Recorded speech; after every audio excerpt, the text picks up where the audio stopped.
Hello, my name is Karina and this is my perfume map. Today I wanted to talk about 10 perfumes that I've been wearing this summer.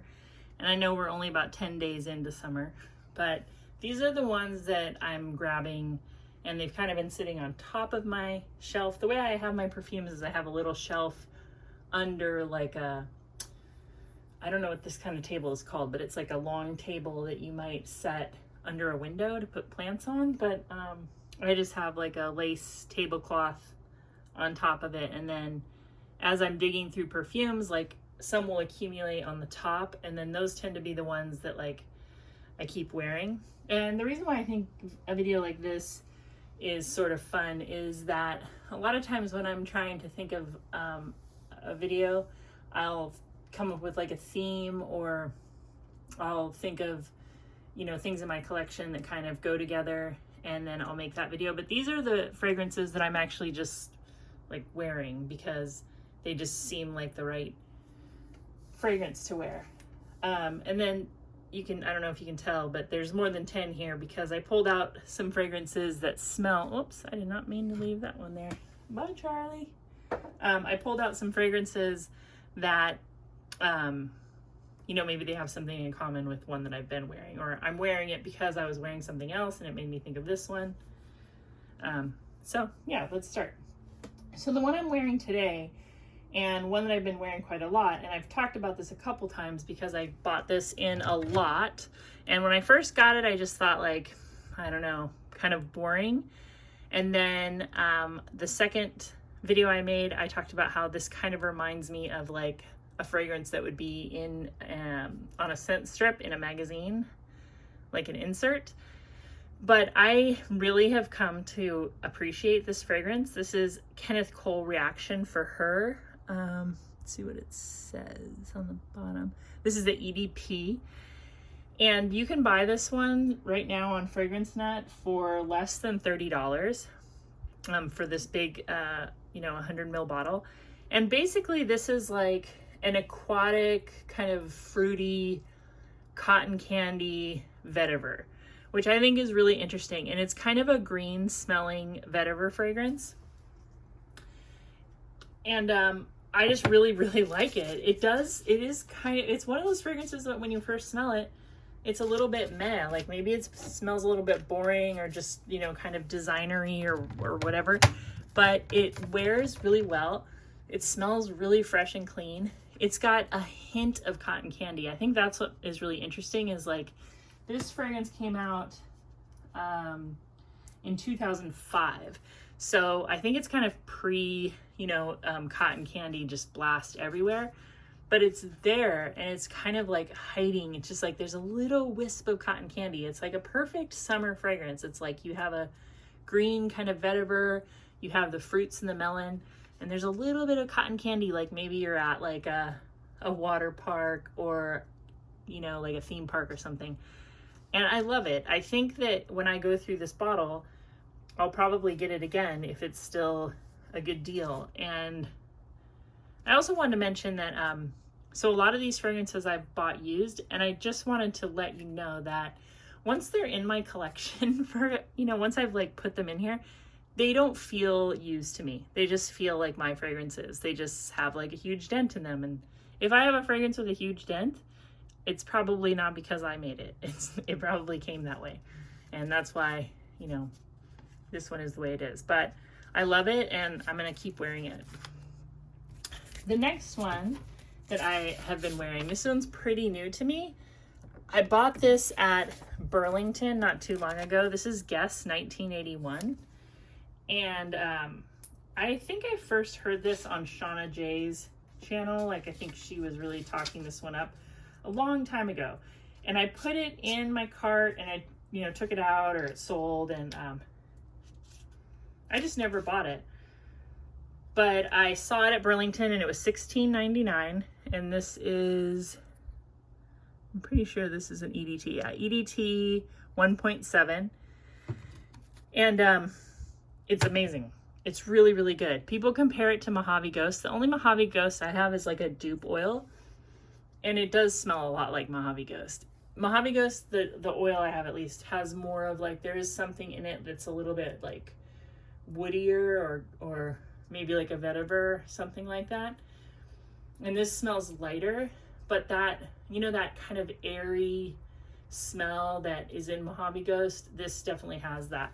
And I was going to say that Mojave Ghost is one of the fragrances that I actually smell in the wild sometimes. Like recently, both of my kids actually took classes at an art center that's not too far from my house, and I would smell it there. And sometimes I smell it like when I'm out garage sailing, which sounds strange, but it's definitely like a fragrance that I recognize. And I'm very happy to have this. The perfumer on this is Steven Nilsson, who I'm not that familiar with, but this is a really good fragrance. Oh, and I was gonna say that the perfumer behind Kenneth Cole Reaction is Laurent Lagernac, and more I'm realizing I really like that perfumer. He also did Outspoken by Fergie, and he was one of the perfumers on Sarah Jessica Parker Lovely. So if you know any of those fragrances. The next one that I've been wearing is Musk by Bath & Body Works. This is the one that came out, I guess it was spring. It could have been late winter. They had like lavender, rain, musk. And I wore this the other day to a doctor's appointment. And then I wore it for the next couple days because this is the best. This is like one of my favorite Bath & Body Works ever. This smells a lot like Diptyque, what's it called? L'Eau Paupière. It smells a lot like that. It has mimosa, rice milk, and musk.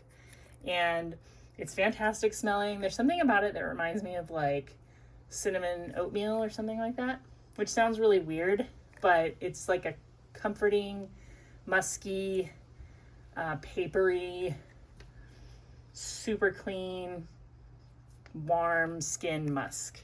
And it's super good. If they still have it, I definitely recommend that one.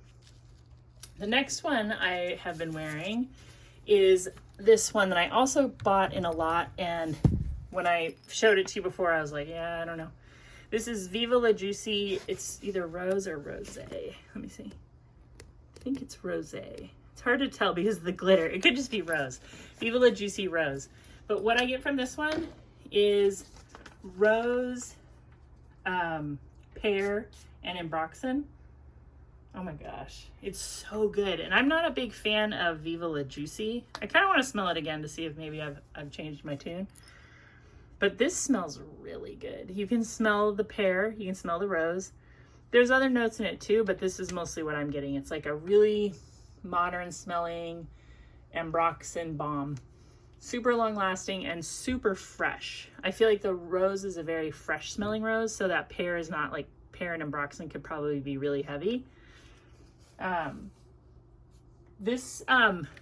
just learned that Viva La Juicy is currently owned by Revlon. I think the last time I looked, they were owned by Authentic Brands LLC, so something changed.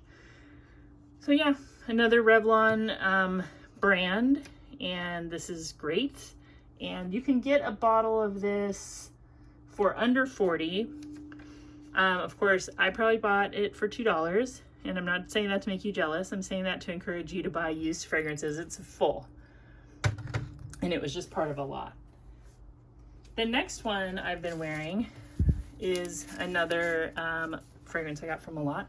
I have a little, it's like a 9 ml of wood sage and sea salt, and I wore this to the movies. We went and saw Inside Out 2, which was very cute, and it's a very good Pixar movie. I know Pixar's put out some interesting movies in the last couple of years, but this one felt very true to that kind of Pixar style. And yeah, it's great. So I love this fragrance, and people say that this doesn't last long. I think it just has to be worn in the heat. All of these, I think, are pretty long lasting. They're not like huge projectors. And I think that that's good in the summer because you don't want to like all of a sudden just be like a steaming like perfume bomb. So I've really been enjoying this. And I also have this dupe from Dossier that I bought on eBay, and I told you that I'm convinced that I'm buying returns because I paid like maybe $16 for this on eBay. I can't remember. I think it was under 20 though. And this is the Woody Sage. And while this is close, it is not exact. I mean, no dupe really is, right? There's something much, much fresher and sagier about the Jo Malone. Whereas the Woody Sage kind of smells like a woody, like tea.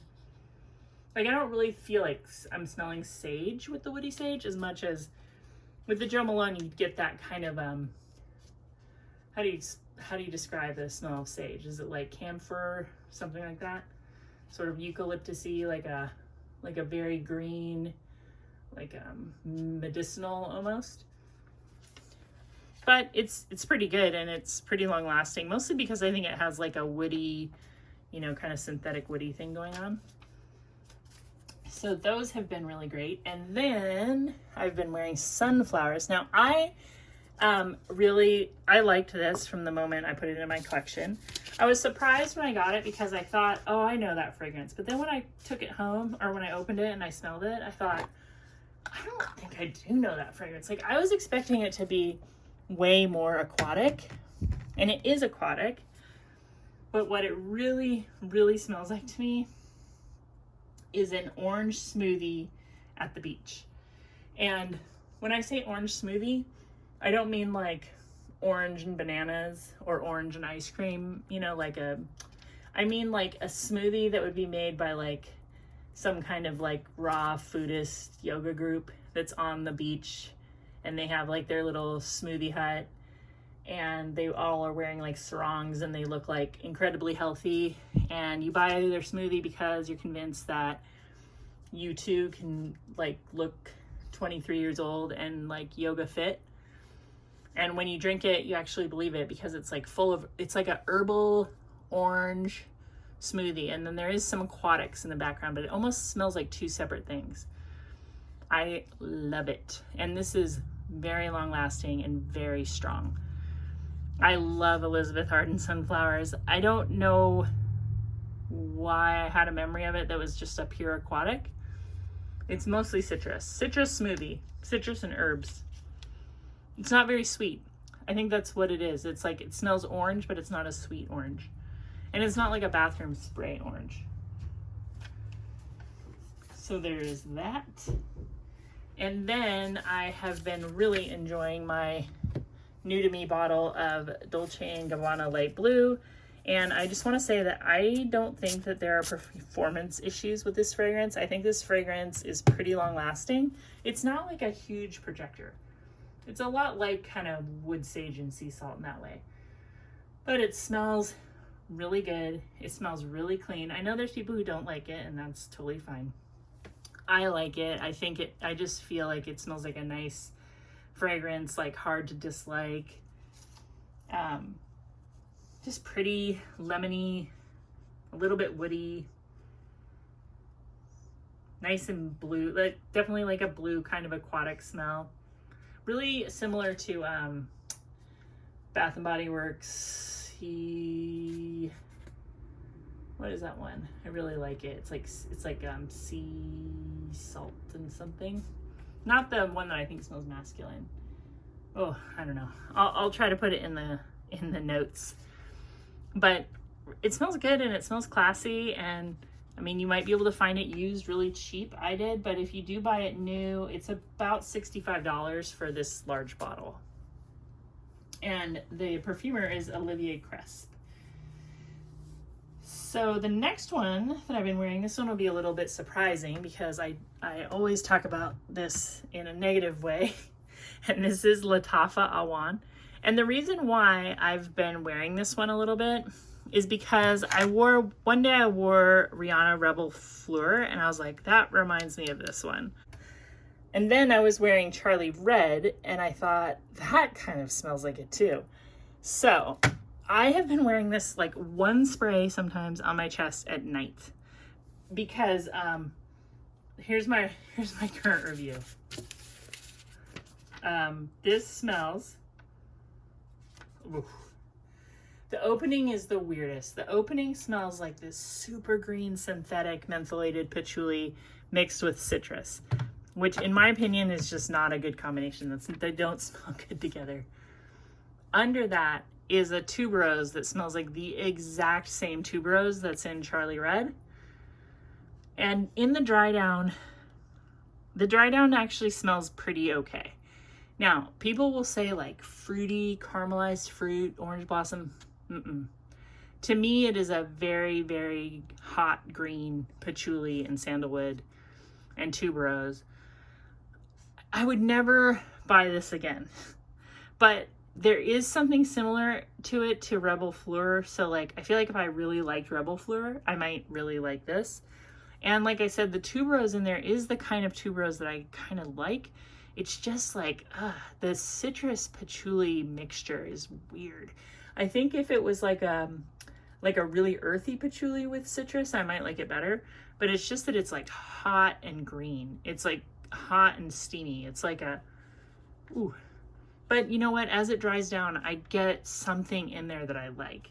I still don't think I'm to the point where I would like wear this out, but like one spray at night to sleep, I can enjoy that. And you know, it's my perfume, so I'll do what I want. And the next thing I have been wearing is Estee Lauder Pleasures. I should not have put these way in the back. So I have a bunch of these now because of my lot buying habit. So this one is really vintage. This one's from the 90s, and it has, I can tell them apart because you see the cap is a little bit different. And then I have like 3 of these. And I want to tell you that this is a fragrance that has been really, really reformulated. And the new one is still good, but it's almost not even the same fragrance, like at all. First of all, this old one has, it's like, it is super strong. This can take over a room in like a couple sprays, and it gets stronger as you wear it. Whereas this one kind of smells like a pretty kind of pink musk. This is very harmless. I kind of like to wear them both together because it kind of gives me not such a super strong, crazy fragrance, but it beefs this one up. It has almost like when in the dry down with the older version, I get like a really strong peppery fragrance, like a really, really strong pink pepper that kind of takes over. It really like makes the fragrance like project. Like it smells like a modern Quinton Biche fragrance. It almost smells like Experimentum Crucius with that cumin note. The old one. The new one doesn't smell like that at all. It's so weird. That one has been obliterated, and I usually don't feel that way. Usually I think people are being dramatic, but with this one, I'm like, this is not even close. So I don't know what they had to take out of the old one to make it compliant, but yeah, so I've been wearing those together. And I've been reading a book about Estee Lauder. It's like a novelization of her life, and it's called Fifth Avenue Glamour Girl. I think that's what it's called. And it's really fun. And it's just like this story of Estee Lauder, but it's like fictionalized. So I've been enjoying that. And the last one I want to show you is Bora Bora by Liz Claiborne. And this is a smooth tropical fragrance. I can't really pick out a lot of things, but there's iris in here, and there's fruit in here, and there's sandalwood and amber, but it's just all very smooth. I think in the style that I'm coming to know as like Khalees Becker. I think that's how she makes her fragrances. This is not like a big projector, but I've also seen people say this is not long lasting, and I disagree. Like I was out in my garden today, I was shoveling wood chips and moving stuff all over the yard, and I could still smell it. Like, and I put this on in the morning today before I did all that, and I could still smell it when I was done gardening. So I think it's pretty strong, and it's nice. It's not modern smelling or anything like that, but it's also not like old school. I think if anything, people would maybe think this is just not the most exciting fragrance, but it's kind of my speed. And then I got this out because I was just looking at other Khalees Becker things, and she did make 1,000 Wishes for Bath & Body Works. And this fragrance doesn't smell like Bora Bora, but it does smell the same, as in like it's a very smooth, well-blended fragrance. This one has pink Prosecco, sparkling quince, crystal peonies, gilded amber, and amaretto cream. This is really good, and also very long lasting, not like hugely projecting. I think this is like something Bath & Body Works still carries. It's really nice. Oh, you know what the Bora Bora has? I just remembered as I'm smelling this. It has a really good mandarin orange note. And it kind of smells like a push pop. Like it's not a gourmand, but there's a little bit of like a push pop vibe. So it's like a tropical orange. I guess I've been into wearing like kind of citrusy stuff. And then, oh, I'm looking here, I didn't talk about this. So this is a really good light blue dupe. I just talked about it, but I've worn this one a couple times too, just comparing it like on the other arm with Dolce & Gabbana light blue. And this is a really good alternative. This one does smell more like the light blue intense. And this is Cafe Puro Iced Femme, and it's $6.90 right now on eBay. Free shipping. So, you know, if you want to get something light blue like, that one's really good. Anyway, I hope you're having a great day. I'm going to try to edit this video quickly and have it up for you soon. I appreciate your comments as always, and I'll talk to you real soon. Bye. Subscribe.